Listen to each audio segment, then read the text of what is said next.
Harry? They'll source you out to Lauder. Stoddard! Hastings? Ah, thank you. Hastings? Now, I shall need at least 6. No. 8. For the tetra and langoise. I shall ask the hotel to cook us some tomorrow. It's not like ordering them in a shop, Poirot. I've got to shoot the damn things. I have every faith in your marksmanship, Hastings. You ready, old man? Ah, Roger. Mr. Poirot, it's taken me 10 years to get him up onto Uncle Harry's moor. I don't want you missing the drive. I'm ready. For God's sake, Harry, it's not much. Doesn't mean I can marry again. £300 is nothing to you. Look bloody odd, wouldn't it, Jack? Me putting that sort of money in the way of my maid and my gamekeeper. Damn you. I sometimes wonder which of us was born the bastard. Jack! Stoddard! Yes, Mr. Roger. Look after Mr. Archie, will you? Aye, aye, sir. Right, Mr. Archie. Right, have a look here. Sure, what do you think? Good luck, darling. Bonne chance, mon ami. Thanks, old man.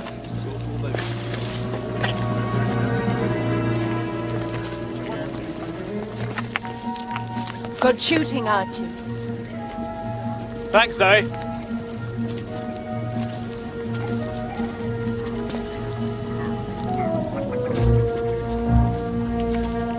Poor old Archie. Hasn't a clue, I'm afraid. He's your cousin, isn't he? Yes. Should have seen the guns he turned up with. Still, he's only a school teacher, so on his salary, what could you expect? Now, this is you, old man. Good shooting. Thanks.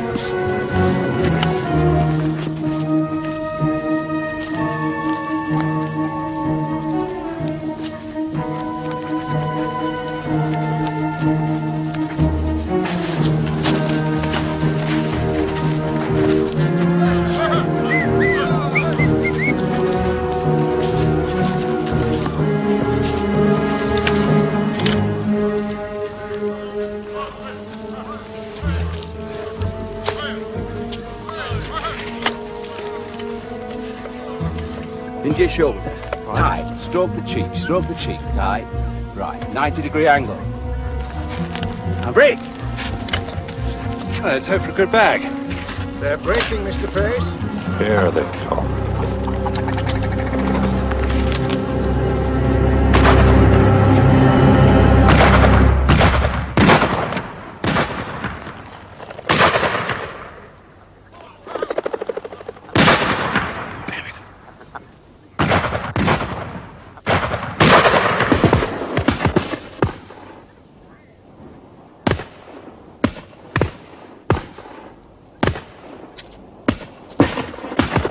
Monsieur Poirot.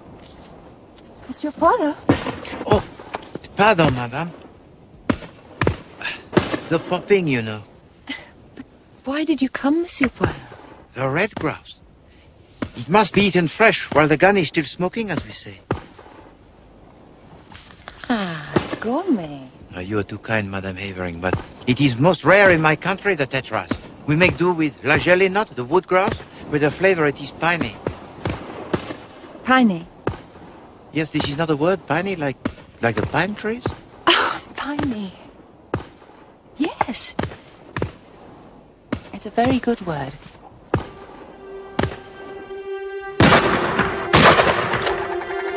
There we are, sir. Slow.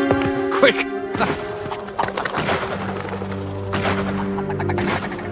Watch him, Stoddard! Ah! You hit Mr. Pace! Mr. Pace! You bloody fool! You bloody fool! You damn near killed me! And what the hell were you doing, Stoddard? You were supposed to be looking after him. Call yourself a gamekeeper? You can't even pass muster as a nursery maid! Oh! Will you give me a handkerchief?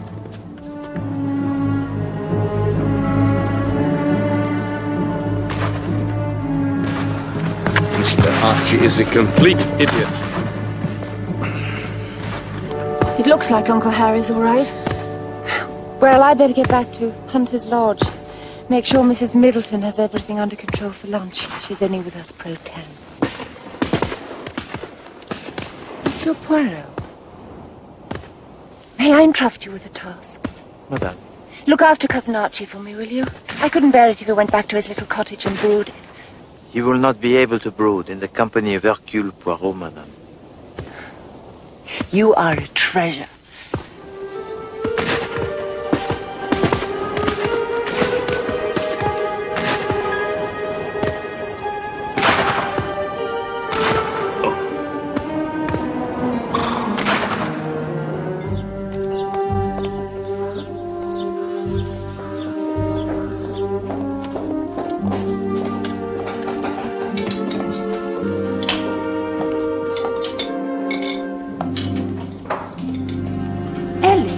Where's Mrs. Middleton? Up in her room, ma'am.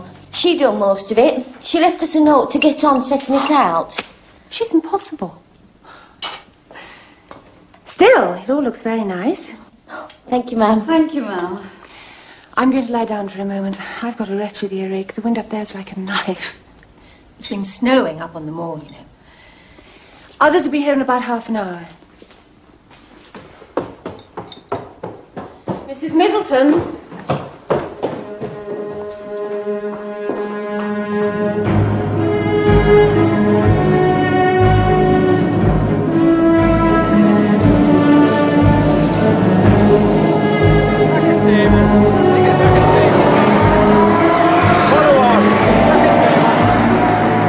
For 2 hours I am waiting in the snow, Hastings. The ice, it is forming on my bones. No bottle. Ah, a log fire. One of the better traditions of the English. Roger was saying you keep an eye on the place for the family. Yes, I'm local. A poor relation is available. Damned invidious it is, too. What is it? Some of my pupils' families live 6 to a room. This place lies empty 40 weeks of the year. They only come up here for the shooting. Mrs. Middleton, where's my wife, do you know? She's up in her room, sir. A room? She's an earache, sir, I'm told. Well, she damn well ought to be here. That sort of thing won't get him very far. Not with Zoe. Will you have some more punch, girls? Thank you, Mr. Pate. Ah, excuse me.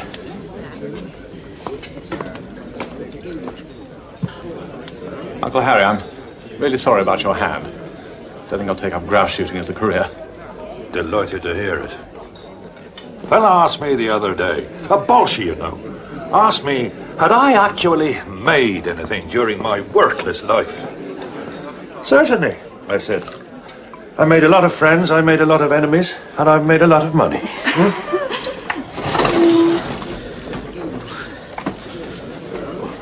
You all right, Poirot? My feet, Hastings, are still blocks of ice. My lungs, they are full of the gunpowder and the fresh air. My ears are full of the popping, and I am ill. No, I am not all right, Hastings, not at all. Au revoir, Monsieur Poirot. Oh, Good to have met you. thank you. I had to be off. It's a 6-mile bike ride for me, I'm afraid. You are leaving? One can leave?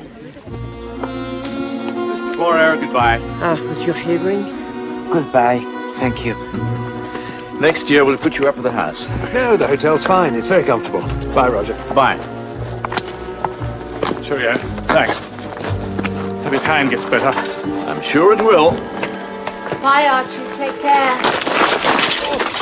I'm sorry. It's all right. I'm all right. Are you all right, Zoe? Oh, yes. I had a filthy earache. I'm fine now. Take care of yourself, Archie. Yes. Yes, indeed. Well, bye then.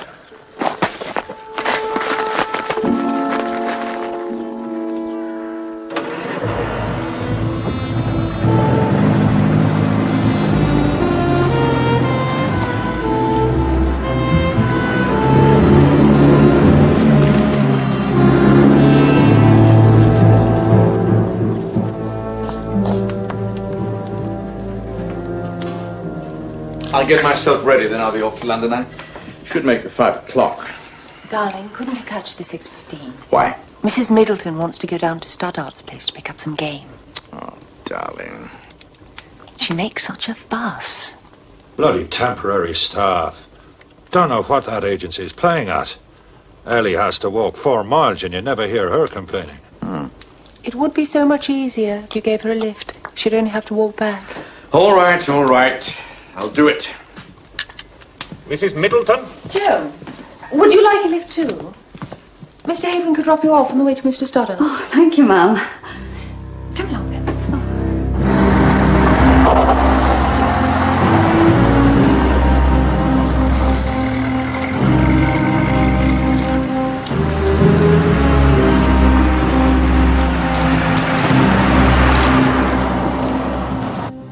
I'm sorry you didn't enjoy it, Poirot. My enjoyment is yet to come, Hastings. I have given to the chef his instructions. What's that? Mon Dieu. Look at this, Hastings. I am a corpse waiting to die. I shall not survive to enjoy my tetra à l'angoisse.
Oh, you stay there.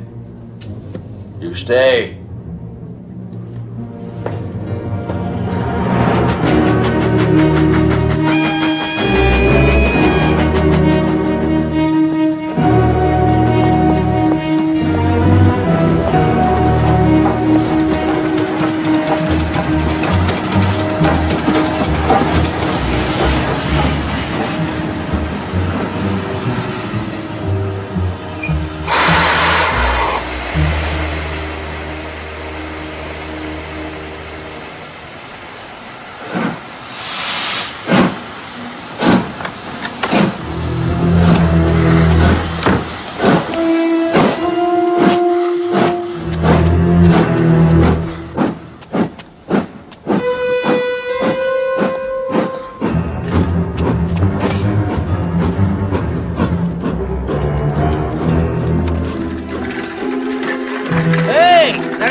Mr. Stoddard!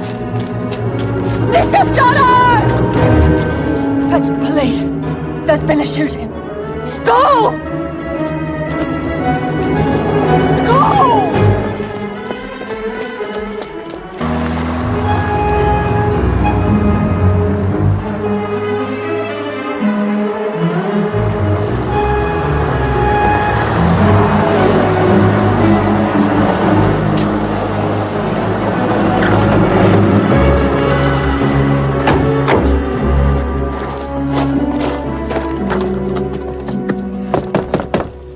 confirm that this is Mr. Harrington Pace?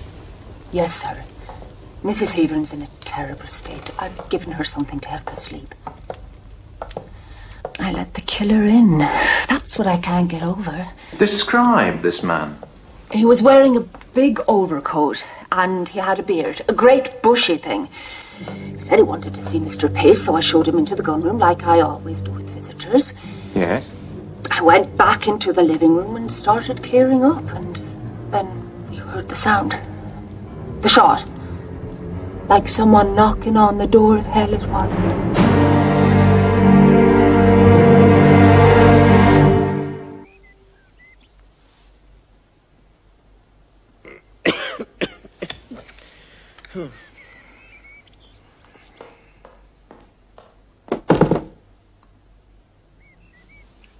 Who is it? It's me.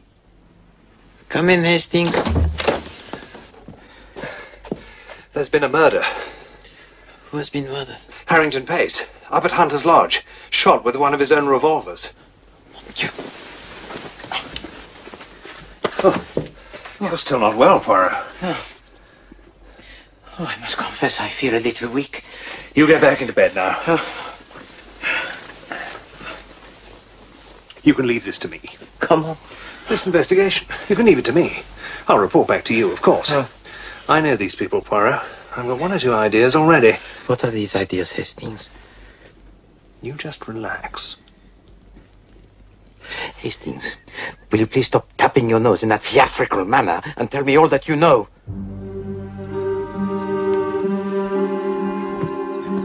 Don't seem to be able to find that Mrs. Middleton, Sarge. What do you mean, can't find her? Oh, this is the Scotland Yard fellow. Find her! That's all, Sarge.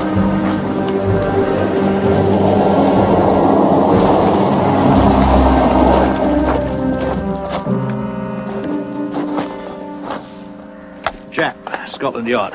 Sergeant Fogg on Ashby Pickard. Pleasant drive, sir. Are you trying to be funny? No, sir. Rich, was he the victim? Oh, yes, sir. Harrington Pace. Owned a stud outside Newmarket. House in Belgravia, mooring at Monte Carlo. And who stands to benefit? Practically all of it goes to his nephew, Roger Avering. And where is he? Spent the night at his club in London. Yeah, we phoned him there. He's coming back on the first train, sir.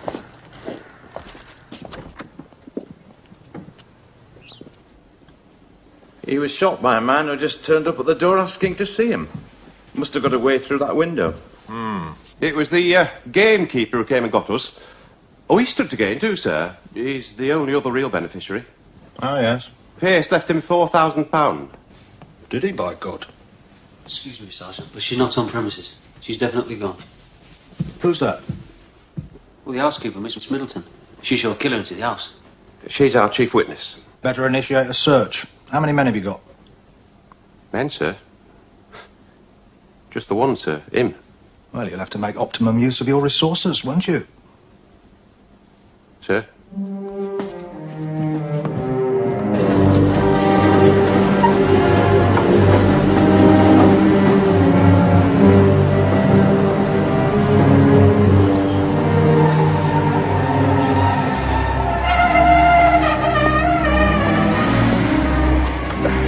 Roger.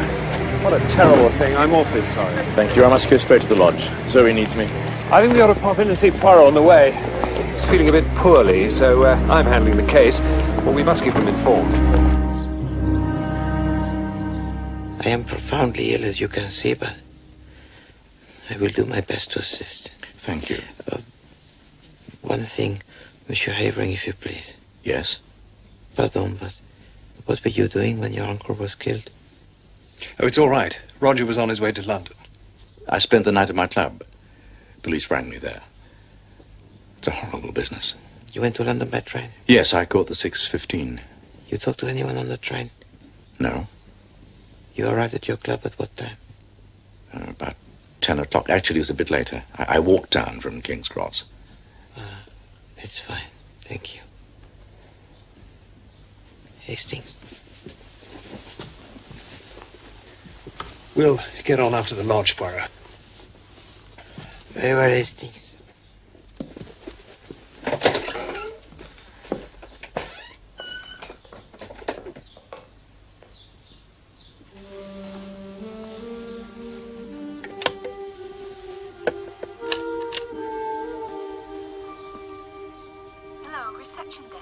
Hello, yes, this is Hercule Poirot, room number 5. I require, if you please, a railway timetable. I was in here with Mr. Pace when there was a knock at the door.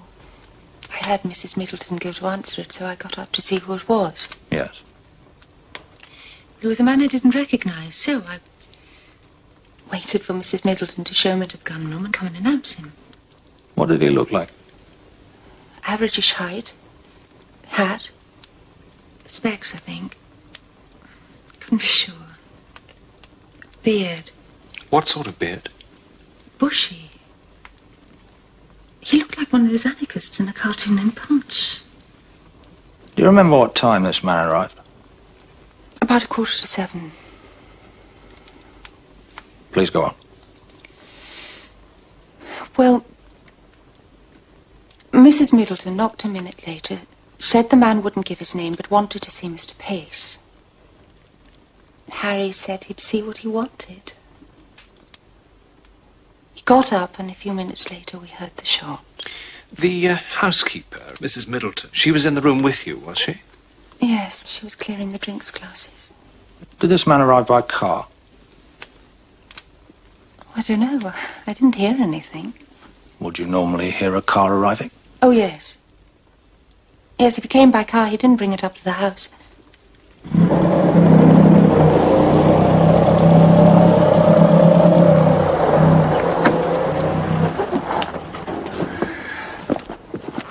You carry on here. Yes, sir. This hotel of yours presentable, is it? Not too bad. I'll book myself in.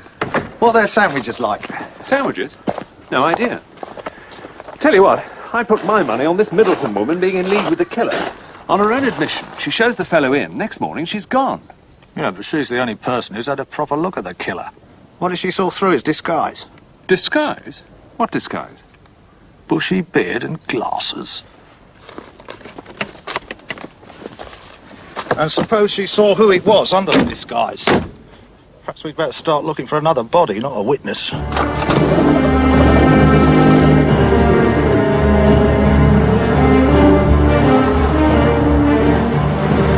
Well, Mr. Poirot, you get that down yet? And I reckon you'll live to fight another day. Thank you very much, Mr. Anstruther. Come in. Ah, Chief Inspector Jacques. Hastings, this is Monsieur Anstruther of the London, Midland and Scottish Railway. Afternoon, gents. Well, if you'll excuse me, I have to get back. A railway don't run itself, you know. I'll drop in tomorrow with some more blackberry tea. Thank you very much. Oh, and don't forget my bike, will you? Certainly not. That bike means a lot to me, that bike does. Man and boy, I've had that bike. Au revoir. Pauvre Monsieur Anstruther. He is a man obsessed. Obsessed with what? His bike? Yes, indeed, Chief Inspector. It has been stolen. He is also obsessed with other things. He knows every final detail about the movements of the trains in and out of his little station. Oh, yes. Been doing some investigation, have we? How can I, Chief Inspector? I am prostrated. I toy with the little lines of inquiry, that is all. You, of course, will be well ahead of me. Well, we've got a description of the murderer. Yes, a man of medium height, wearing a broad-brimmed hat, sporting a beard that is large and fluffy. How did you know that? Because that is a description of the man who stole the bicycle of Monsieur Anstruther. It is essential that we find it, Hastings. No. Right. Find what? The bicycle. Also, I am most anxious to establish whether or not Monsieur Archie Havering had an alibi for the time that Monsieur Pace was shot. You didn't really like your uncle, did you? What do you imply? Look, I'm sorry about this. I'm afraid I have to ask you. Poirot wants to know what you were doing yesterday evening at the time of your uncle's death. How dare you? What on earth makes you think I'd want to kill a man like my Uncle Harry? Tell you he was beneath contempt. Mean, selfish. You know Stoddard, the gamekeeper, is his half-brother. One of his father's bastards. Good Lord. His own blood. And he used him like a servant. How did he get his money in the first place? I'll tell you. He cheated his partner in County Mayo, then used the money for profiteering in the war. And people liked him. He boasted about it and people applauded.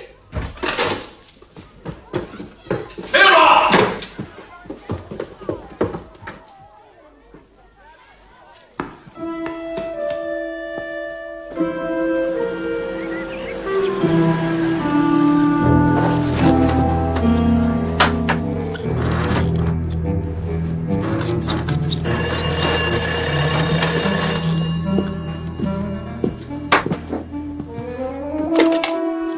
Hello? Chief Inspector? Ah, how's the cold, Poirot? It is not a cold. It is a deadly fever. Nasty. However, I have asked Monsieur and Madame Havering to come to the hotel. I am now convinced that Monsieur Roger Havering has not been telling the truth. You say, Monsieur Havering, that you arrived at London at 9 o'clock.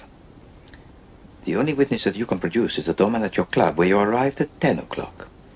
You say that you spent this hour walking between King's Cross and St. James's, and yet you can describe none of your movements, no events, no street names, rien, nothing. This isn't the line I've been following at all, Poirot. What are you driving at? I am driving at a curve in the line of the local railway. A loop of iron which connects Ashby Pickard with the little station of Ashby-le-Walkin. What? It is quite possible, Monsieur Havering, for a man to catch the 6:15 train at one station and get off at the next. With the aid of the bicycle, he returns to Hunter's Lodge, disguised with a beard and wearing the broad-brimmed hat. He shoots the man he wishes to shoot. Then he catches the 7:20 from Ashby Pickard, a train that is faster than the 6:15, which will get him to London in time to be at his club by 10 o'clock. My God. You're serious, aren't you? It is a serious affair. A man has been killed, and you are about to be accused of his murder. Me? You, sir. Do you not see it, monsieur? You must tell us of your movements that night. Absolutely not. I can't. For God's sake, Roger, why not? I just can't. Well, Poirot? Carry on, Chief Inspector. I would like you to accompany me to the local police station, sir.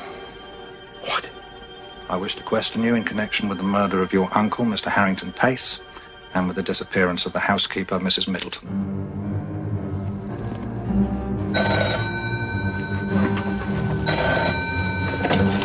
Yes? It's for you, Chief Inspector. Jack. Right. What is it? They found Mrs. Middleton.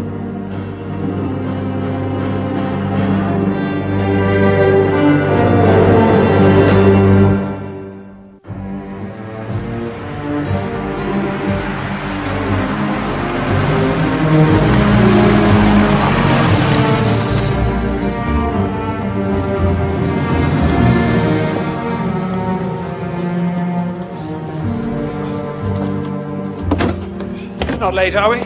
No, she hasn't arrived yet. Shouldn't you be in bed? Possibly. But please, do not fuss. You looked like you were at death's door last night. Unfortunately, Chief Inspector, it was my appetite that was dead. My tetra à l'angoisse, it was fed to the cat.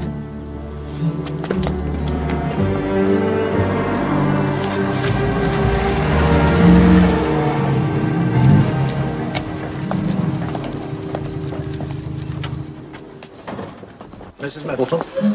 Yes, I'm Mrs. Middleton. What have you brought me here for?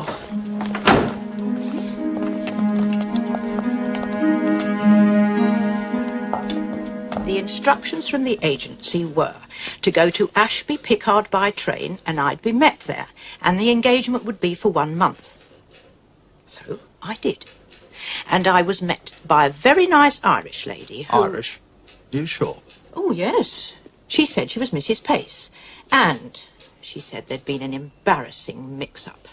What sort of mix-up? She said they were cancelling the shooting this year, and there was no household for me to keep. So anyway, she said she'd be grateful if I didn't say anything to the agency because she didn't want them to think she was unreliable, you know. And she was very generous. She said she'd give me 2 months' wages in lieu if I'd agree not to put myself back on the agency books for a full month. And you agreed? Yes. She seemed very nice.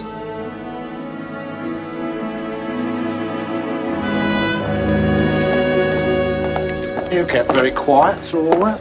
I am unwell. And it changes everything, this testimony of Madame Middleton. Well, it all seems pretty straightforward to me. We still have to find this other woman who pretended to be a housekeeper. Agreed? I think it would be more fruitful to find the bicycle of Monsieur Anstruther. What on earth for?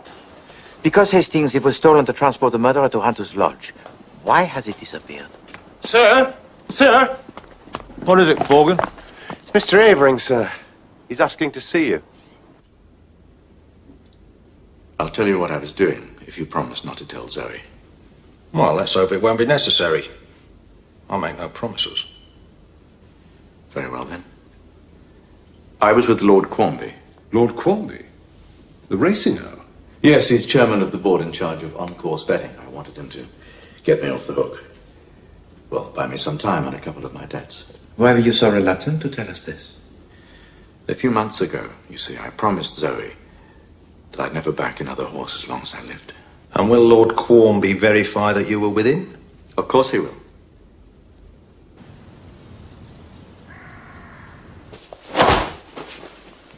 Tell me, Mademoiselle Joan, on the night of the murder, when was the last time that you saw Madame Middleton? She was in the car with Mr. Avering when they dropped me off at home. He was on his way to the station, and he gave her a lift over to Mr. Stoddart's house. Mr. Stoddart, the gamekeeper? Yes. Ah, yes, of course. Monsieur Stoddart. You hope to be his wife one day, do you not? No one's supposed to know that, sir. I comprehend. Tell me more about Madame Middleton. Oh, she was that strict. Always leaving little notes about the place, criticising. Mr. Stoddart didn't like her. They used to be quite sharp with each other. Did Madame Middleton ever talk to you about herself? No, not really. She said you were from Ireland. Mayo, I think. But she always kept herself to herself, like. Mademoiselle Joan, this apron. Oh, that's Mrs. Middleton, sir. Thank you, that will be all. So, when Harrington Pace was living in Ireland, he cheated his partner and ruined him. Then, this mysterious woman, who was also from County Mayo, turns up and replaces Mrs. Middleton. She was probably a relation of the ruined man. She opens the door to her accomplice, a fellow with a bushy beard. They kill Pace, and both of them disappear. Absolument, mon ami. You have the story exact.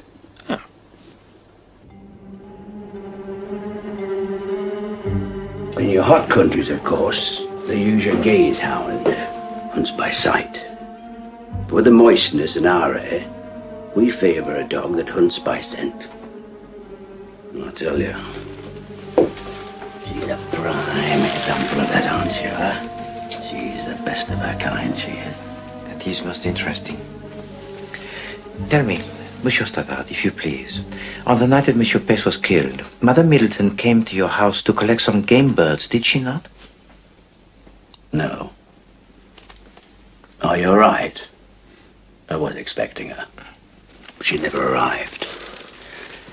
I didn't see her till much later when she came running down lane to tell me about the shooting. Chief Inspector, there is at Hunter's Lodge a telephone, is there not? Yes, there is. Then why did not Madame Middleton herself telephone to the police? Aye. Crossed my mind then. What she said was that Mrs. Havering was near hysterical at the horror of it. She wanted to get her to sleep before the police got there. So she sent me to fetch them. Ah, yes.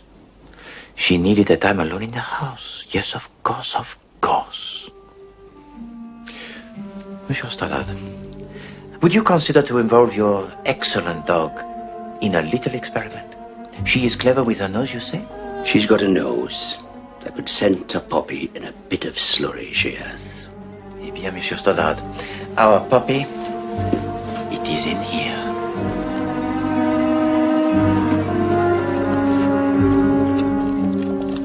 It is essential that we determine the whereabouts of the person who calls herself Madame Middleton.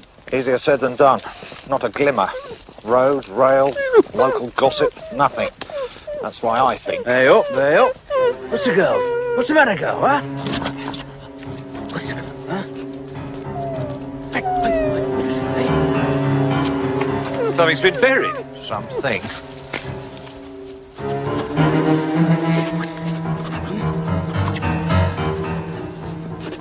It's a coat.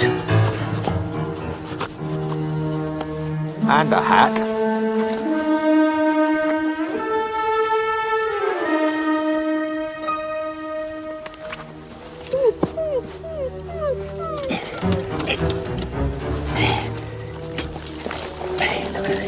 Swipe me. Bon. Monsieur Anstruther, he will be most pleased.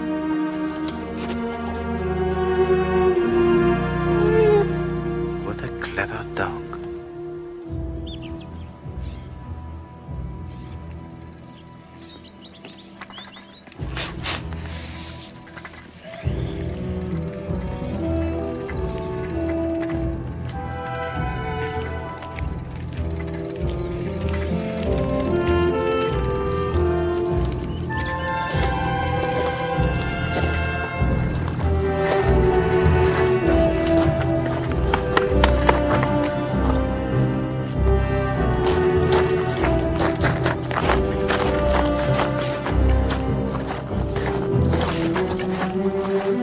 Everyone here? In the gunroom, sir.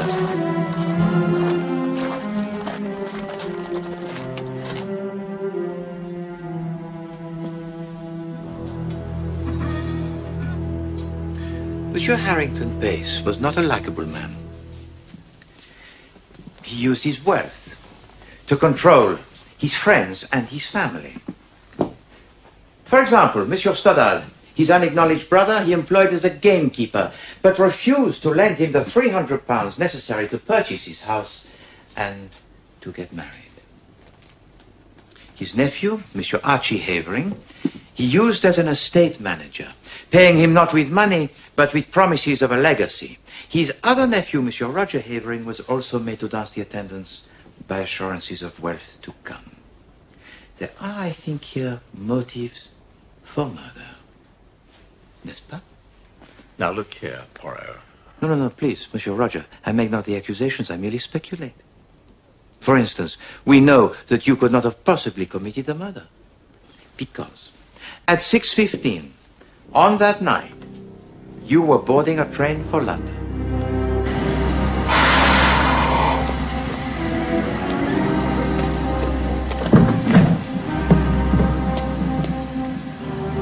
But what we did not know was that there was another passenger who also boarded that train.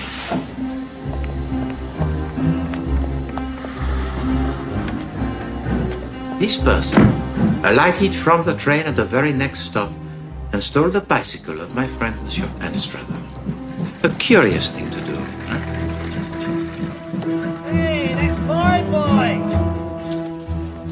But the next thing that this person did was even more curious. He buried the bicycle. Then he buried all the necessary accoutrements of a bearded man. And turned himself back into Madame Middleton. Mrs. Middleton was the bearded man? But yes, Hastings. You see, we only have the word of Madame Middleton herself that a bearded man came to the house that night, but of course that was not true. No, I saw him. Madame Havering, if you please, we will come to that in a minute. It's as I've said all along. We've got to find this Mrs. Middleton. Well, may I suggest that you get on and do just that? So far, all you've done is ask impertinent questions and treat respectable people like a lot of criminals. Please, Monsieur Roger, do not be in such haste. We may know that you did not commit a murder, but there are other things which are not yet so clear. This crime was of a daring most extraordinary. It had to be like clockwork. And the spurious Madame Middleton had to have an accomplice to wind the spring. I'm sorry, Mrs. Middleton. At 5:45 on the night of the murder, this spring, it was ready for release. The guests had departed. Mademoiselle Ellie had already gone home. And Mademoiselle Joan had been offered a lift in your car, Monsieur Havering. Mademoiselle Joan was duly dropped at her cottage. Madame Middleton was then to be driven to the home of Monsieur Stoddart to collect some game birds, but of course she never arrived. She was undergoing a transformation. It was essential, you see, that a suspect should be seen to alight from the train at the very next stop. A suspect that could well be Monsieur Roger Havering in disguise. Why should I try to incriminate myself? Because, Monsieur Havering, you had planned most carefully your alibi, your meeting with Lord Quamby, which you would seem to have every reason for keeping secret.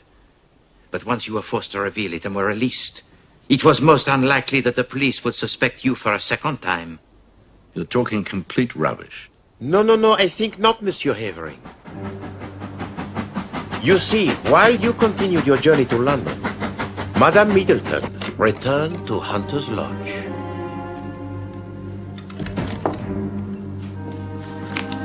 Your uncle was a very wealthy man. In time, you would inherit his fortune, but your gambling debts grew heavier and Monsieur Pace refused to bail you out. You desperately needed the money now. And so on that fateful night, Monsieur Pace was shot in cold blood. Prove it! You just prove it. That is a lying slander. You're going to find yourself in court, Mr. Bloody Poirot. And who is this Mrs. Middleton I meant to have been an accomplice of? You can't even find her.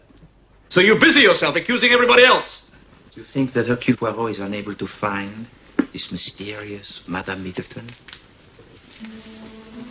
Hercule Poirot knows a way to make Madame Middleton appear in our midst as if by magic. You do not believe in magic? Very well. I have only to tap with my cane on the floor 3 times. Thus. 1, 2, 3.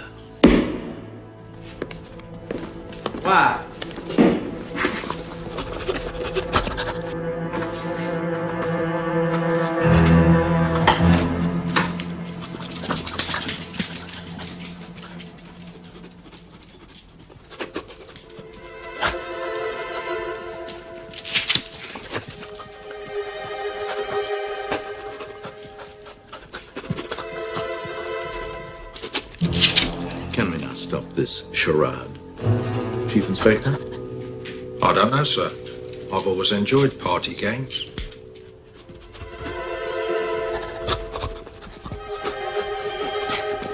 Silly dog, sit down.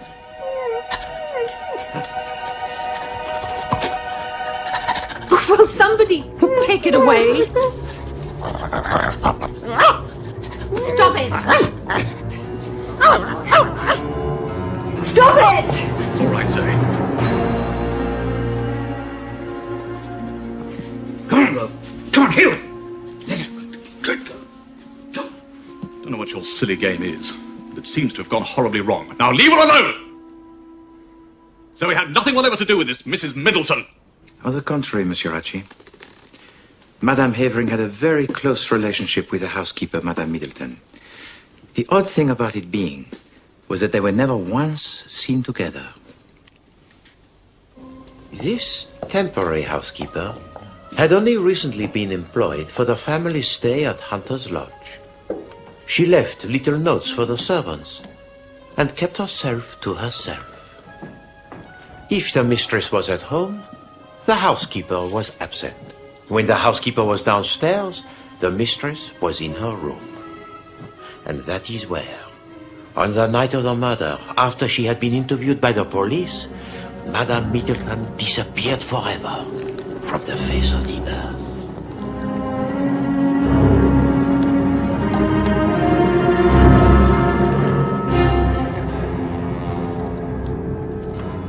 Because it was you, Madame Zoe Havering.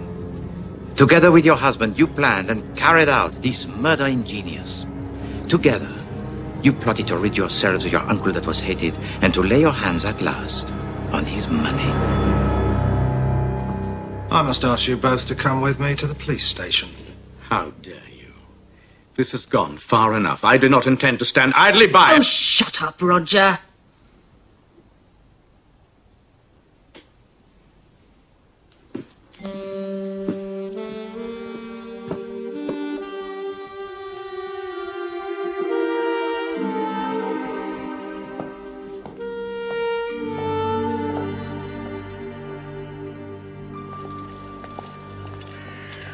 But why did she have to bury the bicycle? How could she leave it lying around, Hastings?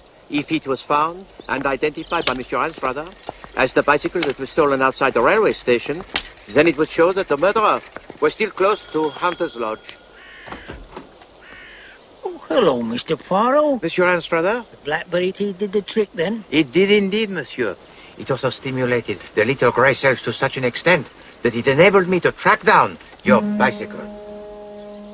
It's a bit of a blooming mess, isn't it? Yes, it got buried. Buried? Buried.